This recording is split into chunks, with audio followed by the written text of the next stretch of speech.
We're really at a pivotal moment in the history of the Ragon Institute right now because we're about to move into a terrific new building here in Kendall Square, right in the heart of arguably the best science and engineering in the world.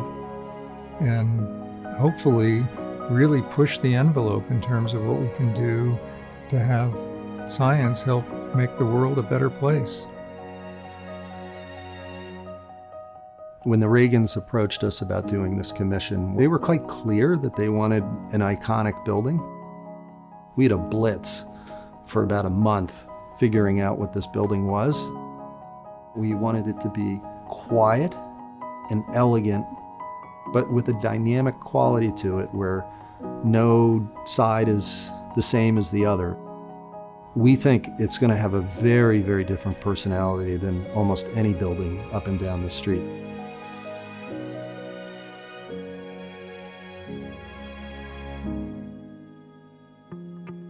The Ragon were very interested in having the ground floor and the base of the building be more of a public landscape. And we really saw that as this great opportunity to create a space not only for scientists that are having lunch in Tech Square, but also that it invites the community in.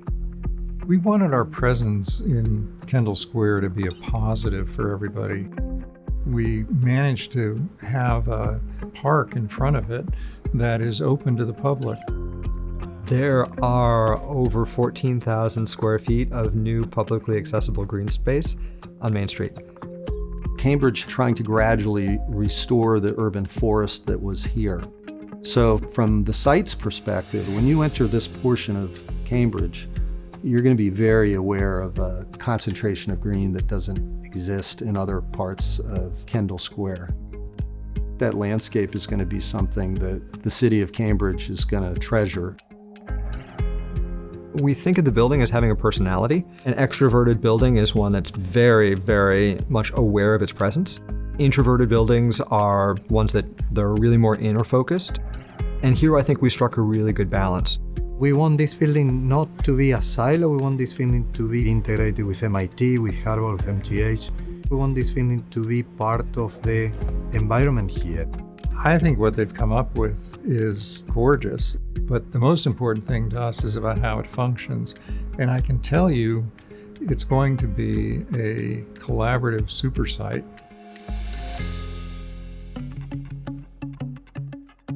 Collaboration was one of the first things that Bruce and Facundo and the other leaders of the Institute came to us to say, we want the building to be a catalyst for that.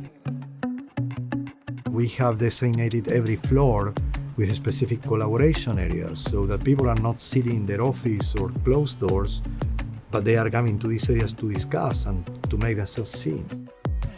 You can freely interact with people everywhere throughout the organization, not just if you're on the 4th floor. It's really hard to meet people from the 2nd floor. We've broken those barriers down, not only in how we do our science, but physically in how we've designed the building. People are drawn out of their offices and really into communal spaces to interact and exchange ideas. Designing the cafe on the 2nd floor with a coffee bar with a really great coffee machine was super important to the design. We're encouraging these kinds of collisions between people that inevitably lead to a more fruitful exchange of ideas.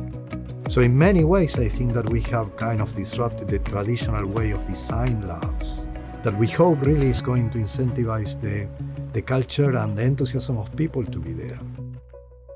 Early on, Terry and Susan came to the team and said that the project needed to find a way to have a daycare center or a childcare center in the building to help support working scientists. It's very difficult in the sciences for folks to kind of keep their careers going while also trying to start a family. And we want to try to make it as easy for people as possible to be able to advance both their personal lives as well as their professional lives. I think that I would have paid myself to be able to share lunch with my kids while I was a young faculty in my previous place. And in this way, we are offering people the opportunity to come here to work and to have their own families too and being connected.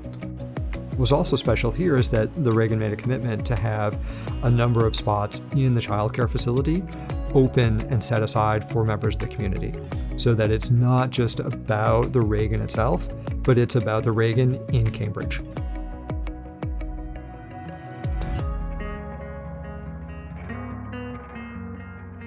The new Ragon Institute is designed with sustainability in mind, which is really exciting. There's many, many different ways that sustainable measures are woven into the very fabric of the building and every system.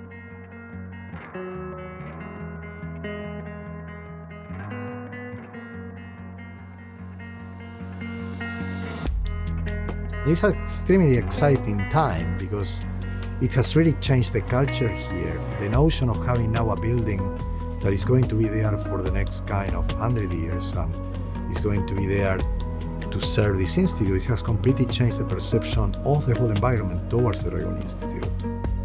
It's not just a building, it's about a transformational change. We're growing, we're evolving, we're establishing more of who we are. It says, we're here, we're gonna make a difference. We're gonna make a difference in this space. Capacity that this building will have to help people is transformative. I see this as a celebration of science, not just a building. I'm very excited.